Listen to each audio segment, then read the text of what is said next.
Hello everyone. हम लोग यहाँ पे पढ़ने जा रहे हैं आज बिहार बोर्ड वर्ग 8। उसका हम लोग यहाँ पे पढ़ेंगे अध्याय 5। तो अध्याय 5 में हमें पढ़ना है वर्ग और वर्गमूल।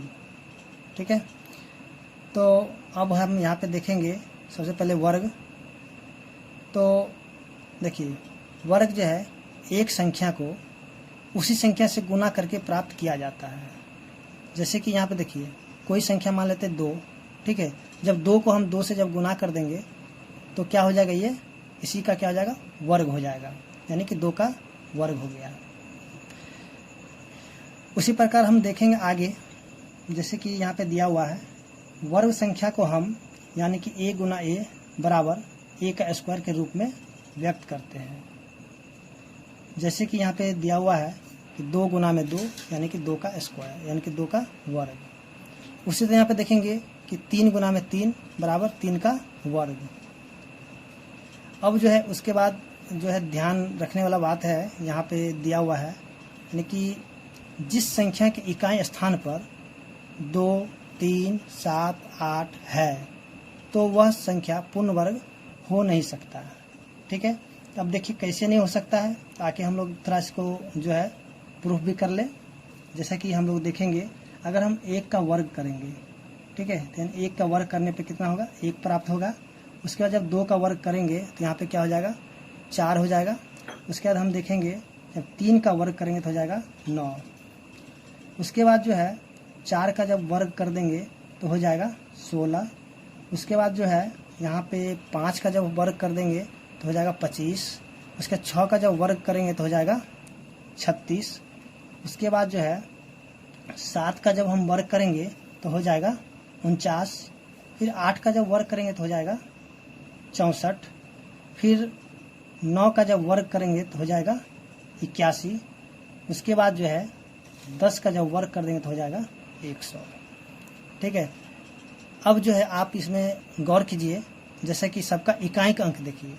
तो देखिए यहाँ पे देखेंगे इकाई का अंक 1 है, इसका इकाई का अंक 4 है, इकाई का अंक 9 है, फिर इसका जो इकाई का अंक 6 है, फिर देखें यहाँ पे 5 है, फिर यहाँ भी 6 है, फिर यहाँ पे 9 है, यहाँ पे 4 है, और यहाँ पे 1 है, और यहाँ पे 0 है यानी कि 0 है। ठीक है, तो कहीं भी जो है ऐसा संख्या जो यानी कि इसको जब हम वर्ग किए तो कहीं भी हमको ना तो 2 आया है, ना ही 3 आया है, ना ही 7 आया है, ना ही 8 आया है। तो इस प्रकार हम कह सकते हैं कि जिसके इकाई के अगर अंक इकाई स्थान पर अगर 2, 3, 7, 8 अगर हो जाएगा तो वह संख्या जो पूर्ण वर्ग नहीं हो सकता है। समझ गए? अब हम देखेंगे आगे। ठीक है, यानी कि जिस संख्या के इकाई स्थान पर 0, 1, 4, 5, 6, 9 है तो वह संख्या पूर्ण वर्ग हो सकता है। जैसे कि अभी हमने यहाँ पे देखा है कि देखिए 1 का वर्ग किया तो इसका इकाई का क्या 1 हो गया, उससे 2 का किया तो 4 हुआ, 3 का किया तो 9 हुआ, 4 किया तो 6 हुआ, फिर 5 का यहाँ 5 है, 6 है। तो उसी प्रकार हम देखेंगे यहाँ जो है कहीं ना कहीं या तो 0 आया है, कहीं ना कहीं 1 है, फिर 4 है, 5 है, 6 है, 9 है। तो यानी जो भी पूर्ण यहाँ पे हम वर्ग किए तो यहाँ पे यही संख्या में इकाई का अंक जो है यही हमको प्राप्त हुआ है। तो इस प्रकार हम कह सकते हैं कि जिसके इकाई स्थान पर 0, 1, 4, 5, 6, 9 है तो वह क्या होगा, पूर्ण वर्ग हो सकता है। ठीक है, यहाँ तक तो समझ गए होंगे। अब हम आगे देखेंगे। अब देखिए आगे जो दिया हुआ है कि सम संख्याओं के वर्ग हमेशा क्या होगा, सम ही रहेगा, और जब विषम संख्याओं को हम यहाँ पे वर्ग कर देंगे तो वो क्या हो जाएगा, विषम संख्या ही प्राप्त होगा। जैसे कि यहाँ पे देखिए 2 का यहाँ पे वर्ग किए तो कितना हो गया, 4। तो 4 क्या है, यहाँ पे 4 भी सम है और यहाँ पे 2 भी सम है। तो यहाँ पे जैसे कि दिया 2 एक सम संख्या है। उसी तरह हम यहाँ पे देखेंगे जैसे 3 का वर्ग किया, 3 एक विषम संख्या है, तो यहाँ पे 9 आया, यानी कि 9 भी क्या है, विषम संख्या है।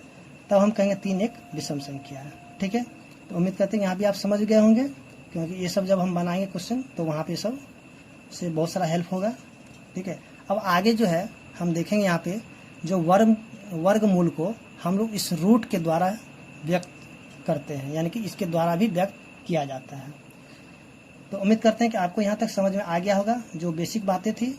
अब हम इसका देखेंगे, जो इसका प्रश्नावली 5.1 है उसको हम लोग देखेंगे। तो आइए अब हम शुरू करते हैं। यहाँ पे जो प्रश्नावली 5.1 है उसका क्वेश्चन नंबर 1। तो जैसा कि आप यहाँ पे देख रहे हैं कि इसका जो क्वेश्चन नंबर 1 का जो 1 दिया हुआ है, यानी कि यहाँ पे क्वेश्चन नंबर 1 जो दिया हुआ है, निम्नलिखित संख्याओं का वर्ग ज्ञात कीजिए।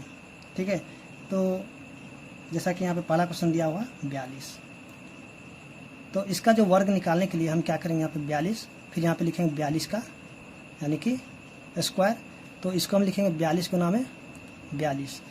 तो इसको जो हमें करना क्या है, 2 बार इसको गुना कर देना होगा, यानी 42 गुना में 42 गुना कर देंगे तो हो जाएगा 2 दूनी 4, 4 दूनी 8, 4 दूनी 8, 4 चौके 16, 4 8 16 के 6 7 1, तो यानी हो जाएगा 1764। ठीक है, तो इसका जो है वर्ग कितना निकल गया, यानी कि 42 का जब हम वर्ग किए तो हो गया 1764। उसी तरह हम देखेंगे इसका जो क्वेश्चन नंबर 2 दिया हुआ है यानी कि 46।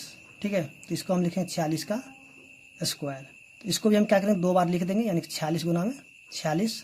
अब इसको हम गुना कर लेंगे तो हो जाएगा 6 चक 36 के 6 बच गया 3, 6 चक 24 3 27, फिर 6 चक 24 के 4 बच गया 2, 4 चक 16 2 18, तो हो जाएगा 6, 7 4 11 का 1, 8 2 10 1 11 के 1, यहाँ पे 1 1 2, तो इसका हो जाएगा 2 1 1 6। तो इस प्रकार हम देखेंगे जो इसका वर्ग करने पे कितना हो गया 2116। तो इस तरह से हम जो यहाँ पे क्वेश्चन नंबर 2 को भी देख लिए हैं।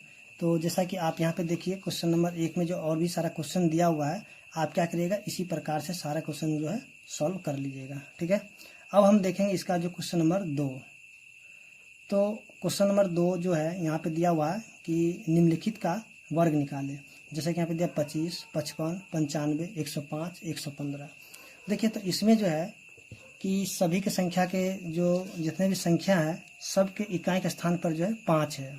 ठीक है, तो अगर मान लीजिए किसी भी संख्या के अगर इकाई अंक अगर 5 होगा, जैसे कि 15, उसके बाद 25 35 45, तो इस सब को जो वर्ग निकालने का एक फॉर्मूला होता है। ठीक है, तो उस फार्मूला को जैसे कि लिखेंगे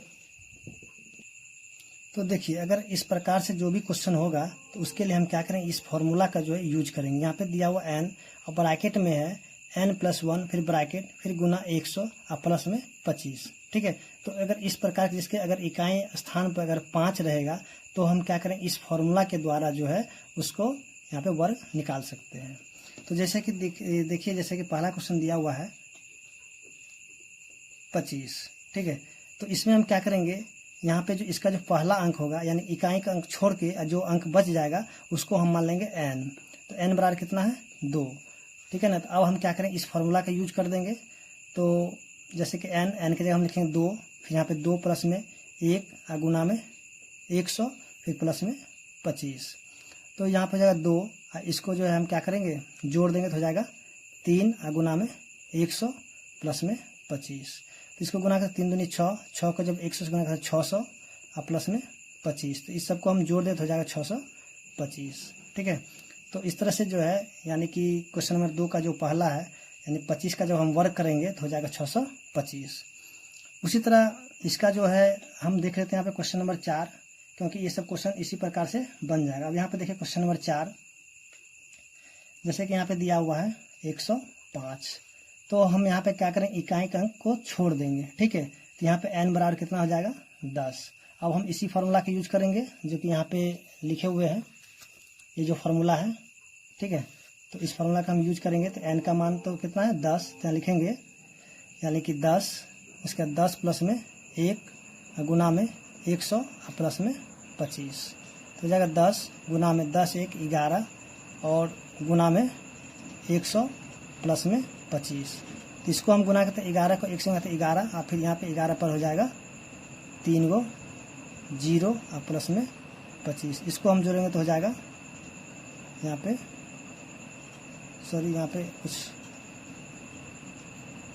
यहाँ पे जो है 11 को 10 से गुना 110 हो जाएगा। ठीक है, तो 110 यानी कि अब इसको हम जोड़ देंगे तो हो जाएगा इस तरह से। तो जो इसका जो आंसर हो जाएगा यानी कि 11,025। ठीक है ना। तो इस तरह से जो है क्वेश्चन नंबर 5 भी जो है आपका बन जाएगा। तो उम्मीद करते हैं कि आपको जो है क्वेश्चन नंबर 2 समझ में आ गया होगा। अब हम देखेंगे क्वेश्चन नंबर 3। तो क्वेश्चन नंबर 3 में दिया हुआ है कि निम्नलिखित संख्याओं में से कौन सी संख्या पूर्ण वर्ग है, जांच कीजिए। तो आइए हम सॉल्व करते हैं इस क्वेश्चन को। तो देखिए जैसे कि यहाँ पे क्वेश्चन नंबर 3 का जो पहला क्वेश्चन दिया हुआ है, इसे हमें बताना है कि ये पूर्ण वर्ग संख्या है या फिर नहीं है। तो इसका जो है हमें जो है करना क्या होगा, सबसे पहले इसका निकालना होगा अभाज्य गुणनखंड। जब हम अभाज्य गुणनखंड निकाल लेंगे और तो सबसे पहले हम अभाज्य गुणनखंड निकाल लेते हैं। तो जाए 128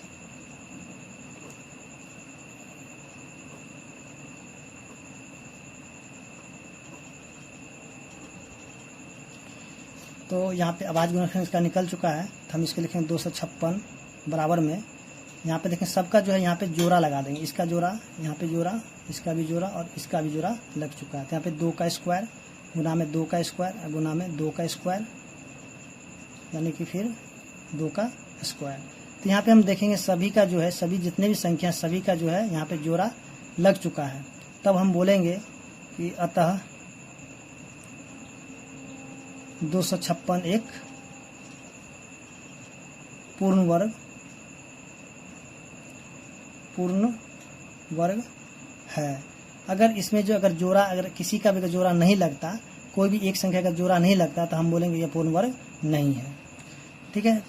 उसी तरह हम देखेंगे इसका जो क्वेश्चन नंबर 2 दिया हुआ है 360। तो इसका भी हम क्या करेंगे, सबसे पहले अभाज्य गुणनखंड कर लेंगे। तो इसका हम अभाज्य गुणनखंड करेंगे तो हो जाएगा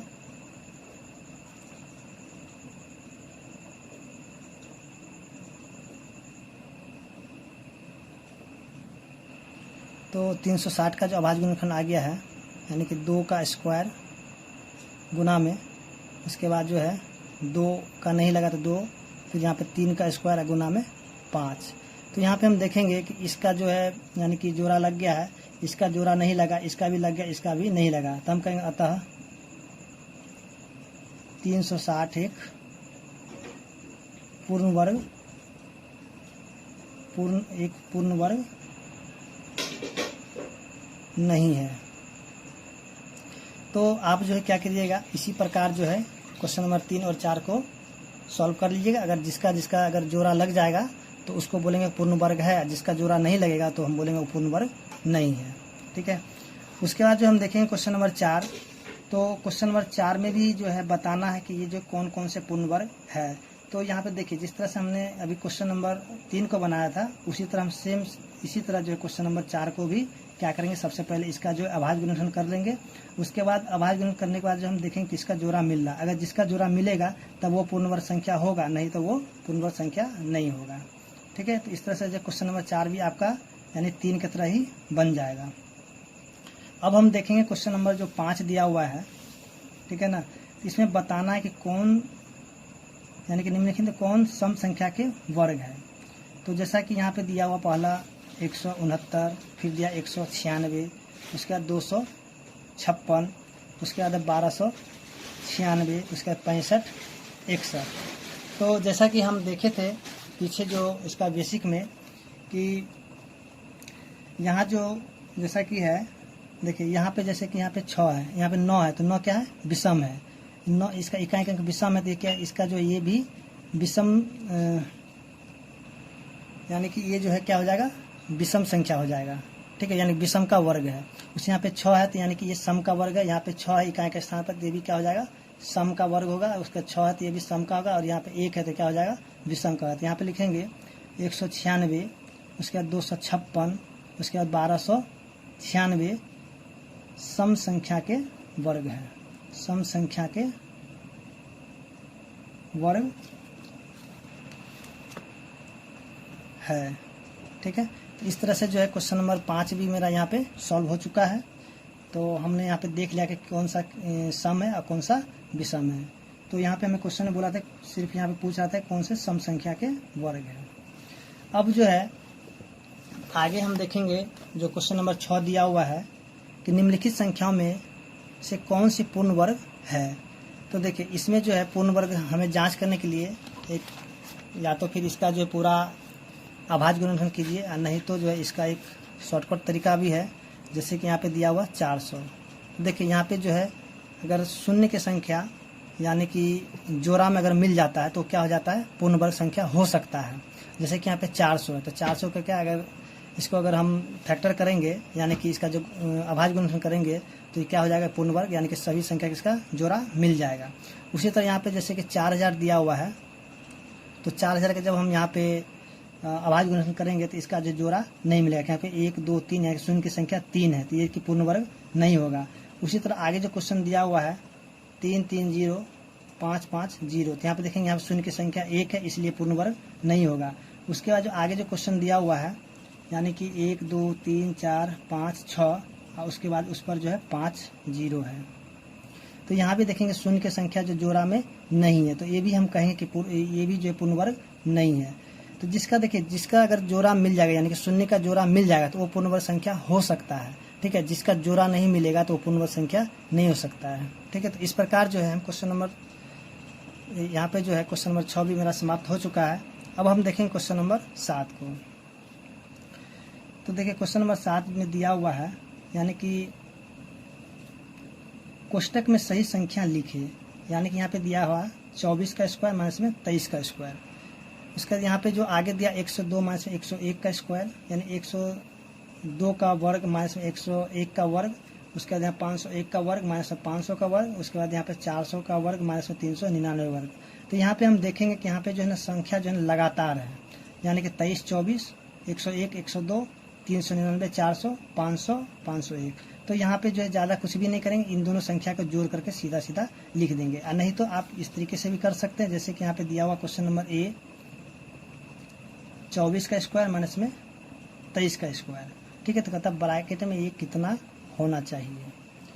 तो यहाँ जो एक फॉर्मूला अप्लाई होता है, जैसे कि ए का स्क्वायर माइनस में बी का स्क्वायर। तो यहाँ पे क्या करेंगे, एक बार इसको जोड़ना होता है, उसके बाद जो एक बार इसको घटाना होता है।